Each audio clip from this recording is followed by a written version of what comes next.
Ano talagang gusto mo? Ay, nahamon kita ngayon. Tatlong bagay nga eh. Breaking news! Senator Bato de la Rosa may warrant of arrest na at huhulihin di umano ng 10,000 armado. Ikinakasa na ang paghuli sa kanya sa katauhan ng 10,000 arresting team. Samantala, Senator Marcoleta hinamon si Senator Lacson. Aba, kakasa kaya si Lacson? Alam mo, mas magiging magaling siya na writer ng comics kaysa senador. Maniwala ka sa akin. Bakit? Bakit? At isa pang hamon, Bato de la Rosa, hinamon din si Trillanes. Kakasa din kaya sa hamon? Go ahead, make my day, Mr. Trillanes! Kahit sumama ka pa, mag-serve ng warrant. Sumama ka, ikaw mismo magpusa sa akin. Abay, pag-uusapan po natin lahat ng yan mga kababayan. Maya-maya po lamang. Para lagi kang updated. Ako nga pala si Bidaya ng mga oposisyon sa kasalukuyan ko. At sabi nga, galit na galit ang mga dapungan ang Pangulong Duterte. Kung hindi ka pa nakakapag-subscribe, i-subscribe mo na yan! Alright, syempre ha. So, magandang araw mga banateros at mga kababayan kong Pilipino sa iba't ibang panig ng mundo. Ako po si Master Judea at syempre bago tayo magsimula, huwag kakalimutan na mag-subscribe at mag-follow sa ating social media accounts. So, kaya rekta na tayo. Huwag na tayo magpatumpik-tumpik pa. Unang arangkada sa mga nagbabagang balita dito sa naghihingalong bansang Pilipinas. Okay? So, Senator Bato de la Rosa, may warrant of arrest na. So, huhulihin na po siya. May warrant of arrest na si Senator Bato de la Rosa at ikinakasa na ang paghuli sa kanya sa katauhan ng 10,000 arresting team. Hindi ba parang napaka-overkill naman ito? 10,000? Isang tao ang huhulihin? Grabe Naalala ko tuloy sa KOJC, si pastor lang yung huhulihin, 6,000 pulis yun nandun. Diba? Tapos di naman nila nahuli.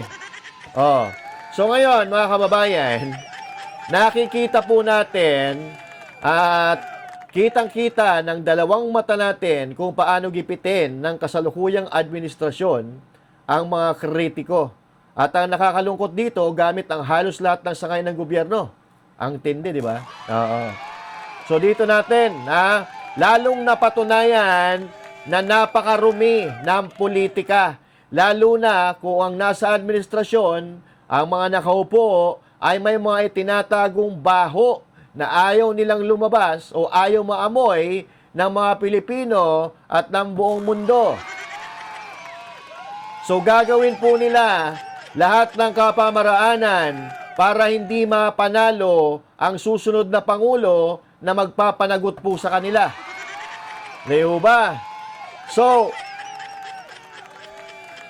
ang pangit ng ganitong sistema, mga kababayan, na umaabot sa puntong ganitong nagkakapersonalan para lang mapagtakpan ang pangangawat nila sa ating bayan. Di ba? So yan po ang problema ng Pilipinas na mahirap. Ang sakit ng Pilipinas na mahirap gamutin. At isang matinong leader lang ang makakapagbago ng sistemang ganyan. Dahil nga ito, habang umiinit ang usapin ng impeachment laban kay BP Sara Duterte, ito na nga, biglang muling pinapainit ang usapin ng warrant of arrest laban kay Senator Ronald Bato de la Rosa. Ito ay mula naman diyan sa International Criminal Court, mga kababayan. Para sa maraming Pilipino at mga supporters ng mga Duterte, napakalaking katanungan ito. Bakit ngayon? Bakit ngayon nagkataon? Hindi ba't isa si Senator Bato sa inaasahang haharang o boboto laban sa impeachment kay BP Sara? Kaya ngayon, marami ang naghihinala, isa na tayo doon, na may mas malalim na galawang politika sa likod ng lahat ng ito. Kasi nga naman, kapag nawala si Senator Bato de la Rosa diyan sa Senado, mababawasan ang posibleng depensa ni VP Sara. Kaya nga para sa mga supporters ng Duterte camp, hindi raw ito simpleng usaping legal. Isa umano itong planong politikal para pahinain ang mga kakampi ng mga Duterte. Are you crazy? Are you out of your mind? Diba? So yan ang problema natin ngayon, mga kababayan. Kaya napaka-importante na ang susunod na administrasyon ay yung mga-Pilipino. Hindi yung mapaghigante, hindi yung ginagamit ang gobyerno para sa pansarili. Abay, 10,000 task force mga kababayan ang gagamitin para hulihin si Senator Bato de la Rosa. Matindi. Sana yung 10,000 na yan ay ginamit nyo para hulihin ang magnanakaw sa kaban ng bayan. Hindi para hulihin ang mga personalidad o mga tao na nagbigay ng katahimikan sa ating bayan. Di ba? So yun ang problema. So, masyado po, lalong nakakagalit para sa iba dahil matagal nang kinu-question ang jurisdiction ng ICC sa Pilipinas matapos tayong umatras sa Rome Statute noong panahon ni Pangulong Duterte. Kaya ang tanong, kung wala ng jurisdiction ng ICC, bakit pilit pa rin ginagamit laban sa mga Duterte allies? Diba? So, para sa atin, mga kababayan, malinaw na malinaw ang pattern. Kapag kalaban sa politika, gigipitin. Kapag kakampi, tahimik. Ngayon, mas maraming Pilipino ang nagtatanong, ito ba ay hustisya o ito ay isang political takedown?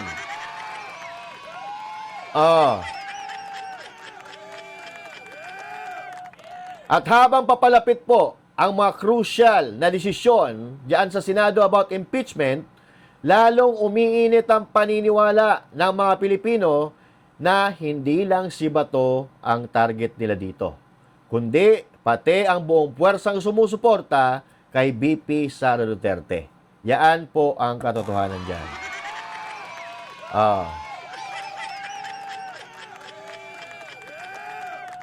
Ang masasabi ko lang, wala tayong magagawa. Kumain sa katuparan o magtagumpay sila dyan. Diba? Kasi ang nakikita ko, parang wala namang plano ata. Walang plano ata. Si VP Sara Duterte, hindi natin alam. So anyway mga kababayan, pag-usapan natin yan sa ibang pagkakataon. Ito po yung huling video kung saan nagsalita si Senator Bato sa publiko. At dito po ay hinamon niya si Trillanes, kung matatandaan po ninyo. By June or July. Go ahead, make my day, Mr. Trillanes! Biyan mo! Sige ka lang ngak dyan ng ICC. Sige! Go ahead! Kahit sumama ka pa, mag-serve ng warrant. Sumama ka, ikaw mismo magpusa sa akin. Ayan mga kababayan, okay? So alam naman natin na isa po si Trillanes na naging kasangkapan para maisakatuparan ng pagpapakulong kay PRRD at pag-aresto din sa mga susunod na magiging biktima nila sa pamumulitika katulad ni Senator Bato de la Rosa. Now, si Trillanes, since isa rin siya sa may mga pakana nitong ICC na to, sumama siya, di ba? So ikaw daw ang magposas kay Senator Bato de la Rosa kung kaya ng tapang mo, kung kaya ng dibdib mo. Di ba?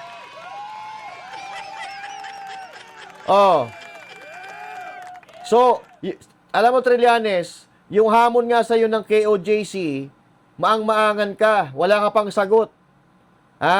Yung mga statement mo na kasinungalingan, hindi mo naman pinapatunayan. So, yung sabi mo sa KOJC, yung mga properties ng KOJC, pag-aari ni PRRD, so hinamon ka ng KOJC. Bakit hindi ka nagsalita?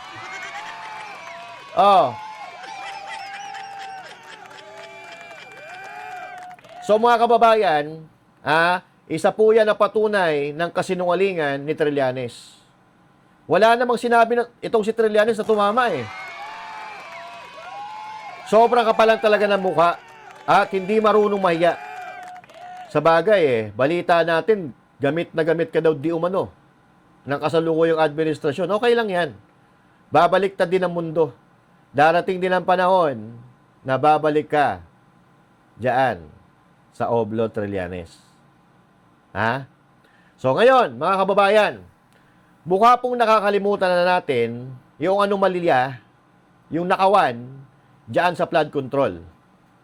At ngayon, ang ipapalit nilang panakipbutas o tinatawag nating diversion ay yung impeachment laban kay VP Sara Duterte.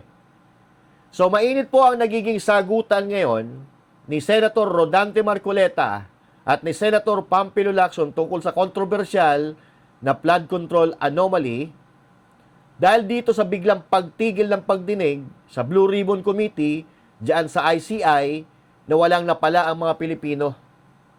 Maraming tanong ang hindi nasagot dahil tila minadali ang pagsasara ng hearing bago makapagsalita ng buo ang ilang mga testigo. Katulad halimbawa ni Chavit Singson, yung 18 Marines, at ni Saldico.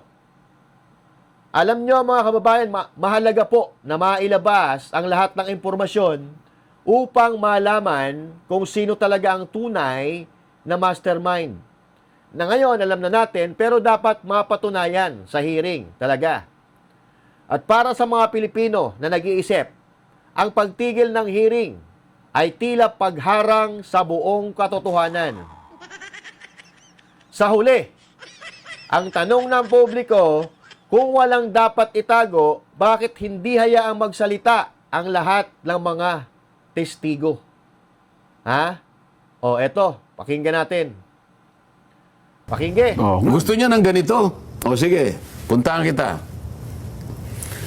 Kinaladkad mo ang pangalan ni Edran Bersamin. Sana kung maipakita natin.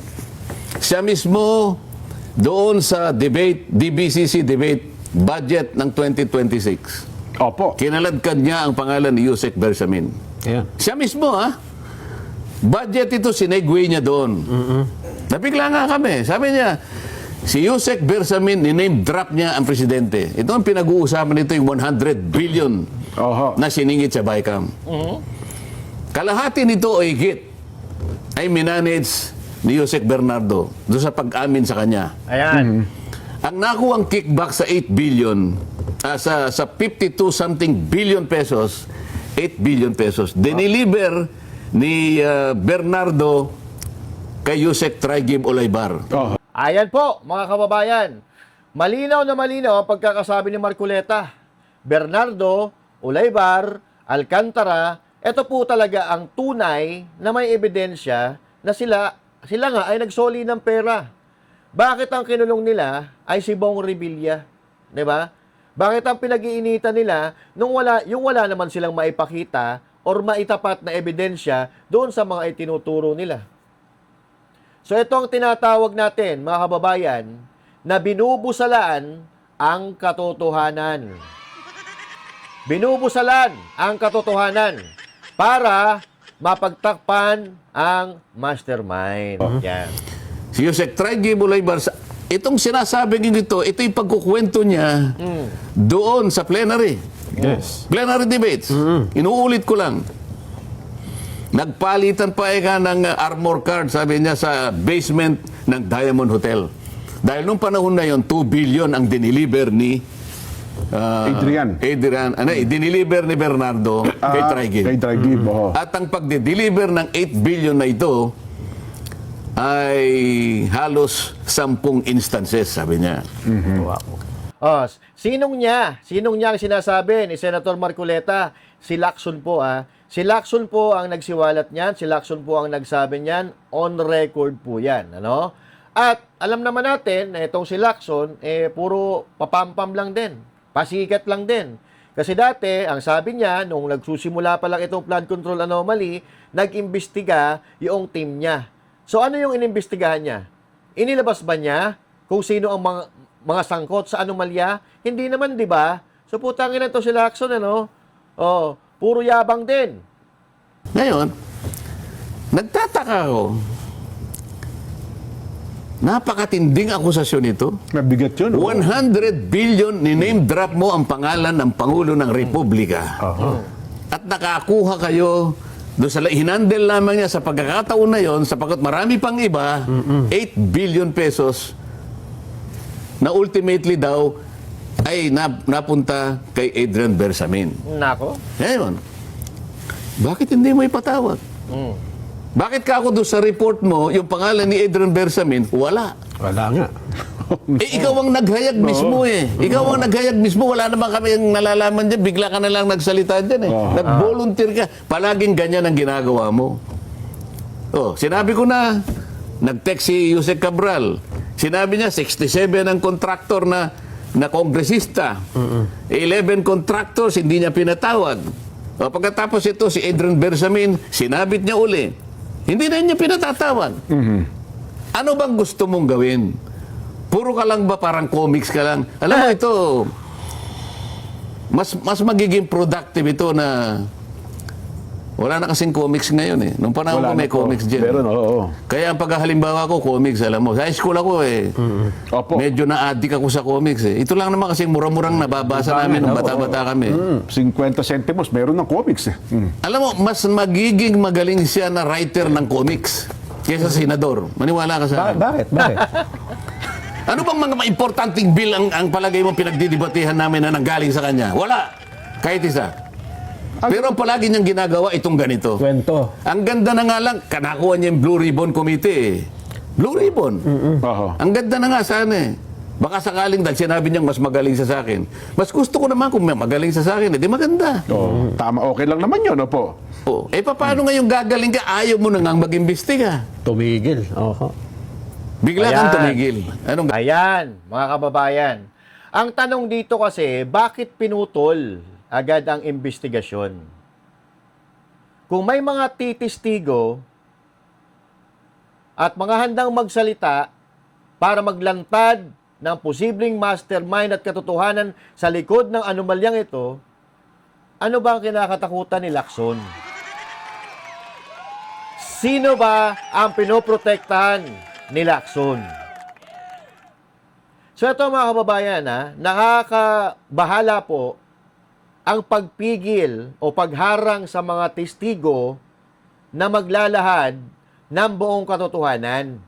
Dahil kung totoong malinis ang lahat, bakit hindi hinahayaang magsalita ang mga gustong tumistigo? Tapos sasabihin ni Lacson, walang ebidensya. Yung kay Bong Revilla nga, walang ebidensya, bakit hinihiring?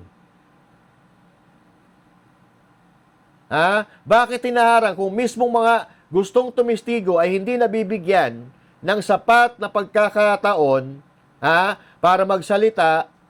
Ano na nangyayari sa atin? Ngayon, mas lumalaki po ang tanong ng ating mga kababayan. May nagtatakip ba sa tunay na utak ng flood control scam? O lahat sila damay dyan, kaya nagtatakipan? O, panoorin po natin ulit. gagawin mo ngayon? O ngayon, tuloy natin yung sinasabi niya kay Bersamin. Ayan. Ngayon, alam mo ba kung bakit ayaw niya nang ipatawag si Bersamin? Bakit? Oo. Aba, nakita niya siguro may resibo yung Bersamin. Nako! May resibo, ho? Ako nakita ko yung resibo na yon. Anong resibo? Meron siyang accounting. Yung accounting ng 8 billion kung kanino Kung saan napunta. Kasi yung diniliver 8 billion, 8 tapos... billion na kay Adrian Bersamin. Nako! Oo. Ngayon, ang buong akala niya, okay. walang accounting. Nakita niya meron sigurong account. Nalinawan niya na, ako nakita ko eh. Nakita ko mismo, merong accounting. Tako. Ngayon, isa sa item do sa accounting, Opo. mga flood control projects na pera ito pinagkitaan sa flood control. Isa sa item, kasi sila ay senatoriables ng Alyansa ng Bagong Pilipinas. Ano panahon na yun? Meron isang during item. campaign po ito. Meron isang item, napakalaking halaga for the senators. Oho. O, direkta siyang nandun. Nako, kaya naman pala. Oh. Kaya naman pala ayaw pagsalistain ni Lacson ang mga testigo. Kung maaalala nyo, may dalawang babae, ha? Regarding doon kay Romualdez sa bahay. Yung nakatira doon sa sinasabing pag-aari ni Romualdez na bahay, si Lacson ang sumagot. Kaya pala. Kasi, kasabwat ka. Kasi, nakinabang ka. Yun ang sinasabi ni Marcoleta, nakinabang ka. So, nabigyan ka ng pondo noong 2025 election galing sa alyansa ninyo. Saan galing yung pera na ginamit ng alyansa? Matanungan natin sila. Sa sarili nyo bang bulsa o sa pera ng bansang Pilipinas? Kaya naman pala ayaw pagbigyan or ayaw pagsalitain yung mga testigo dahil madadamay siya. Tuloy mo Meron nga. pang isang item. For the senator's expense. Nako. May isang item. Ah, Meron pang isang item. nakalagay May na- advertisement. Okay. Itemize. Pagkatapos, yung wrapper na ginamit, Nako. Andrew yata ang pangalan. Ay, namin naman ni Andre, meron talaga siya. Oh, parang Opo. 60 billion. Sipin mo. 68. Nagsimula daw yung 100 eh. Oh, Tumawad na lang hindi ba siya. hindi ba siya nagdirektang nakinabang doon? Kaya ayaw mo nang ipatawag? Hindi lang flood control projects, doon sa mismong accounting ni Adrian Bersamin. Ako naniniwala akong walang kasalanan yung tao eh. Si Adrian. Siya lamang ang ginamit. Mukhang na-presto din yung tao. No? Oh. Mula sa kanyang accounting, hindi lamang flood control projects, Jen. Nako. Oho. Pati ang kinukolekta at dinideliver ng Bureau of Customs halos 100 million per week. Nako. Wow. Per week. Oh, ngayon, ayaw niyang tawagin. Yun ang problema natin. Ayaw tawagin. Bakit? Yun naman pala. Oh, madadawit din kasi pala pangalan niya. Kaya ayaw ituloy ang hearing. Ayaw magpaupo ng testigo. So doon tayo nagka-problema.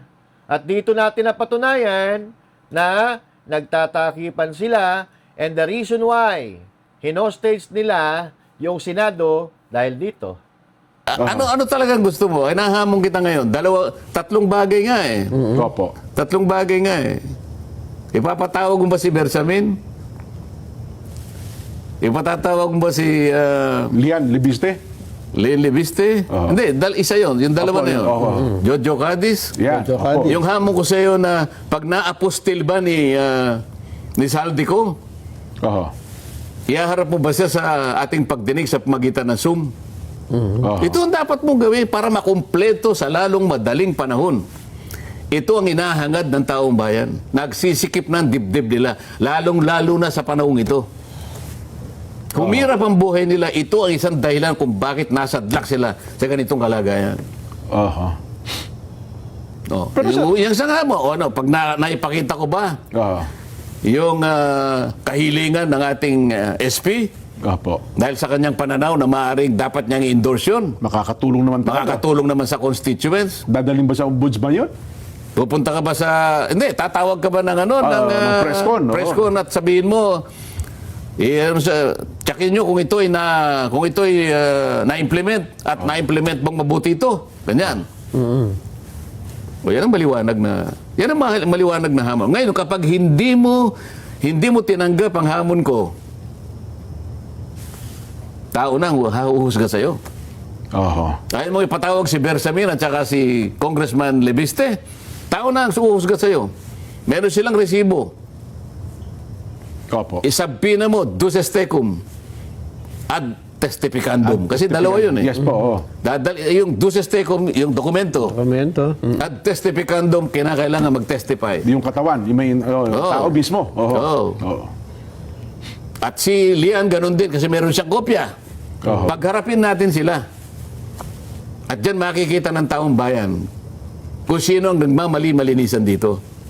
At kung sino yung pumoporma na akala mo moral crusader. Tingnan natin. Oho.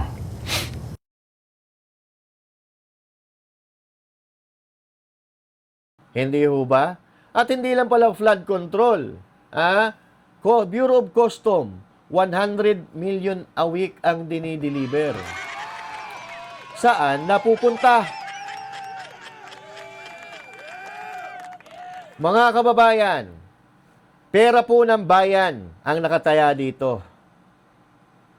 Kaya ang taong bayan ay hindi humihingi ng drama. Humihingi ng buong katotohanan at humihingi na mapanagot ang tunay na mga kawatan at mga mastermind dito sa napakalaking nakawan sa Pilipinas. Mga kababayan, ano po ang masasabi nyo sa ating napag-usapan?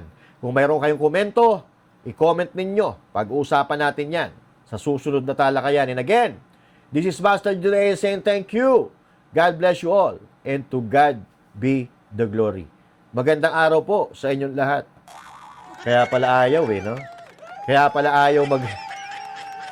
ayaw magpatawag ng testigo, magpasalita ng testigo. Dahil, nako, masasabit din ang pangalan nyo dito. Anyway, magandang araw po sa inyo.